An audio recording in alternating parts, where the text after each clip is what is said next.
Hey guys, today I'm going to interview Sadra. If you are a Studienkolleg applicant, watching this video is very much recommended to you. Sadra is currently studying bachelor's program at TU Berlin in Wirtschaftsingenieurwesen, which is engineering management. But before he started his bachelor's studies, he was a student at the Studienkolleg of FU Berlin, Freie Universität Berlin. He will share with us his time at the Studienkolleg of FU Berlin in the beginning, during, and after that. We talk about Germany as an international student, we talk about Berlin as a city of destination, and we talk about the whole Studienkolleg experience of his. Hey Sadra, this is an honor to have you here. Thank you very much for the invite. I would like to ask you a couple of questions, which we get the most from Studienkolleg applicants. I would like to categorize them into three topics. One of them being studying in Germany as an international student. The second one being the Studienkolleg and your Studienkolleg experience, especially at Freie Universität Berlin. And the third one being Berlin as a city of destination for international students like yourself. Let's start with the questions. Why Germany? Why did you choose Germany as a destination for your studying abroad? For me, the main reason for choosing Germany was the tuition fee of the universities. It's like you get a very good degree that's accepted worldwide, and for very little money. The tuition fees in Germany, the university is practically free. So that's the main reason. Can you actually stay in Germany after graduation, or do you want to go back home? Have you actually thought about the recognition of your degree in your home country or abroad? Well, that's actually a very good point, and it played a big role for me personally, that you can stay here in Germany after you have finished your studies. In so many other countries, you have to leave the country as soon as you are done. But in Germany, you actually get I think 18 months of visa for job search. And then you can, if you find a good job, you can stay here in Germany. That is indeed promising, Sadra. Tell us a little bit about the challenges that you have faced upon entering Germany in the beginning of your Studienkolleg experience, and even now, if there are challenges for you as an international student after 4 years of living here. Well, I would say in the beginning it was a little bit harder because of the language barriers, but as time goes on and you get to know people, you get to know the language a little bit better, that helps. And I personally don't feel like I'm a foreigner here. Sadra, can you tell us a little bit about the financial matters that Studienkolleg applicants face, sort of? How much money one would need to study and live in Germany? What are the costs? How much one can make out of by doing student jobs and so on and so forth? At least, what was your experience? Well, for a visa, I think you need around 10,000 euros. You have to bring that with you or transfer it into a bank account in Germany. But as a student, it really depends on your lifestyle, how much your costs are. But on average, I would say 800 to 900 euros per month would cover your expenses as a student if you live a normal life. You mean both your studying and living costs, right? No, I meant the living costs. The study costs are separate. But the German universities are practically free, as I said. You have to pay around 400 euros per semester. That means twice a year. Twice so a year, 800 right? euros Yeah, per year. yeah, Okay, yeah. If you that's go almost to negligible. if you go to a public university. Okay, and can you work actually as a student? As a student, yeah, you can work. I think 120 days, full days. Or 240 half days per year. Per year, yeah. Per year, okay. And do you actually work? Yeah, I do, actually. Oh, wonderful. And can you make the ends meet? Can you make enough money off of student work so that you don't have to bring money from home, or you actually need support from your family or from savings? It's a good point. I would say that you can, but it's also good if you have that cushion behind you if you fall or if you don't have money. That's good because sometimes you can lose a job or especially in these times because of Corona and so on. You can easily lose a job, and if you do not have any money in your bank account, then what are you gonna do? But you can make ends meet, and it also depends on what kind of job you have. I would say the more you go through your with your studies, the better are your chances of getting a good job that pays better, pays more. But generally speaking, you can make ends meet. Okay, let's go a little bit back in time. By the time that you arrived in Germany, I assume you already knew German. How good was your German, and whether it was enough for you to settle here? I came here with B2 because the Studienkolleg of FU Berlin actually needed B2 for the Zulassung or acceptance. So that was my German level when I arrived. How many entrance tests at various Studienkollegs did you take, Sadra? I just took the one at FU, but I actually wanted to take the entrances at the TU also, but they were both on the same day and same time, so I had to choose. Oh, that is such a dilemma to get invited to two entry tests at the same day and at the same time. So you actually have to decide between them, right? Before even having the chance to attend any of them. Sadra, tell us a little bit about the test day, Aufnahmetest day. How was the experience?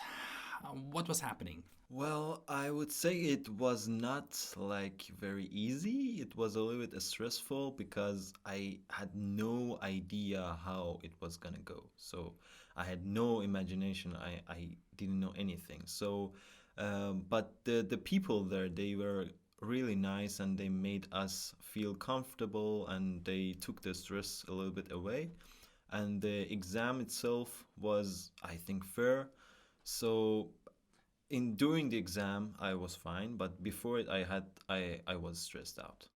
How many applicants actually on that day took the test with you? I think that year it was around 250 to 300, and it was not just the applicants of FU, it was also the from Humboldt and Charité. Yeah. What was the entry test like, Sadra? Did you have actually German part and mathematics part at the test? It was both German and maths. And math, okay. And you opted for T course, right? Yeah, right. Okay, wonderful. How long did it take until you got the answer, you got the results of the entry test? I think around a week or so, maybe less, 5 days, I think. And when you got the positive reply, Yeah. how much time did you have to make your mind? Around 2 days, I guess. I mean, when I got the email, it said that if you want to participate in the Studienkolleg, you have to tell us immediately because the courses would start like in 3 days after that. So you have to, you have to had made your mind. I would like to talk to you about your Studienkolleg experience. After you managed to ace the entry test and you got invited to enroll at the Studienkolleg of FU Berlin, did you have language barrier when it came to listening to professors and courses? How was it in the beginning? At the beginning, it was not easy. I mean, people think that if they have B2, they will like just come and talk, but it's not like that. Especially if you like go to a Studienkolleg and then you have to like talk about math, physics, and so on. It's not that easy. It's not your normal language that you use daily. So at the first it was a little bit hard, but you get used to it like after a month. So, and the good thing about the Studienkolleg is that all the people that are there are people who have gone the same path as you, and their German level is not very lower or higher, so you can talk with them very easily, and they are also foreigners, all of them. Besides the professors, I mean, all the students are foreigners, so you can easily, without embarrassing yourself, you can talk with them, and the professors would correct you or say, okay, that's not the way you say it, that's not right the way you said it, or so on. It's really good. So it was also helpful for your German knowledge, Very right? helpful, very helpful. Sadra, where did the other students come from? Which countries were represented the most in Studienkolleg of FU Berlin? In my course, I think we had around 6 nationalities. I remember people from India, I was from Iran, there were people from Ukraine, from Russia, from China, and from Korea. But there are many people, I would say, from Russia and India. In my course, there were many. And in other courses, I think the very big percentage of the people are from China and Russia. Okay, how big was your student body at Studienkolleg of FU Berlin? How many Studienkolleg applicants were sitting at the T course? In each course, there were 4 courses, and each course had 20 to 25 students. All right. Earlier, you mentioned that 300 students took the test, the entry test. Were they only aiming at T course, or was it for all 4 courses of the Studienkolleg of FU Berlin? That was for the T course. That means out of, like, say, 300, FU Berlin took 25. Exactly. Wow, that's less than 10%. And Yeah. that's rather competitive. But okay, FU Berlin is also a very popular Yeah, that's true. Studienkolleg. Wonderful. Sadra, tell us a little bit about the Studienkolleg routine, your daily activities from morning till afternoon. Yeah, Studienkolleg is kind of like a school. You have to be there. You have to be there every day. I mean, besides you're sick or something, you have to be there every day for a specific time from the morning to the afternoon. And we had four or five courses. German, 2 German courses, listening and reading, and we had German, I think, every day. We also had mathematics, physics, and chemistry, and also a little bit of programming. So there were like 5 courses, and for 4 of them, we had 3 exams, including the FSB. For one of them, we had just only the FSB, and you could choose at the end between chemistry and physics which one you would like to attend. But mathematics and German was obligatory. That was a very good piece of information, Sadra. Did you actually get enrolled at FU Berlin when you got into the Studienkolleg of FU Berlin? Did you get a student card? Yeah, I had a student card, but I was not recognized as a student everywhere. I mean, I could not like get a publicly funded insurance because I wasn't counted as a student. I don't know how that works. But yeah, I had a student card, but officially I wasn't a student. But what about the public transportation? Because that's one of the things that a lot of people would die Yeah, for. true. Yeah. No, we could use the public transportation with the university fee. It was like When you finished studying at Studienkolleg of FU Berlin and you got your FSP degree, did you automatically manage to start studying at FU Berlin, or you had to apply again? What did you do afterwards? I actually didn't apply for FU Berlin at all. You had to apply again. It was like you have a high school diploma in Germany, German diploma, and you had to apply again and see which university accepts you. But in the FU, we had like a advantage. I think 30% or something like that. They would get 30% of the students from their actual students. So we were their students. So we had like a 30% advantage. I actually applied for 3 universities: TU Darmstadt, RWTH Aachen, and TU Berlin. Sadra, RWTH, or RWTH Aachen, has the highest ranking of universities in Germany, right? And you decided not to go there and stay in Berlin, am I right? I actually had visited Darmstadt before, so I went to Aachen. I want to see how the city looks like. I never had been there, and to be honest, it was nothing to be compared to Berlin. So yeah. What makes Berlin so attractive for you? Well, first of all, it's a big city with like so many events and so many international people that it's like another country for itself.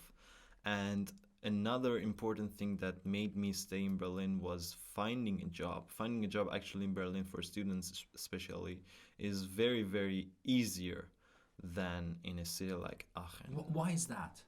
Because there are like so many stores or like jobs here in Berlin, because there are like 3 million people living here. Okay, just a And matter the- of size. Yeah, the city is big. Aachen was like, I think, had 160,000 people, something like that. It's really small. I mean, you could like go around Aachen in half an hour with a bike. So for you, it was rather important to be in a multicultural, bigger Yeah. environment, urban area. Yeah, or- true. Do you regret that decision? Do you sometimes think like, well, I could have gone to RWTH or TU Darmstadt, or you have happily ever after studied at TU Berlin?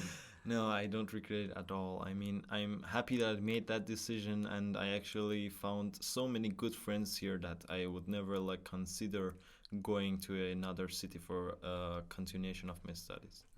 Good for you, Sadra. That's amazing to see that you're happy and content. I have one last question for you. Do you have any tips for international Studienkolleg applicants who are standing in the spot that you were staying 4 years ago? You cannot be worried about everything, every detail of your path, and you don't have control over it. So let it be, just try to learn your German or mathematics. I know what you want to study, but the German is your most important instrument here to connect with people, talk to them, understand the culture, the society, and everything. So I would say focus on your German. Have a good German level when you come here so you can communicate with others and understand them.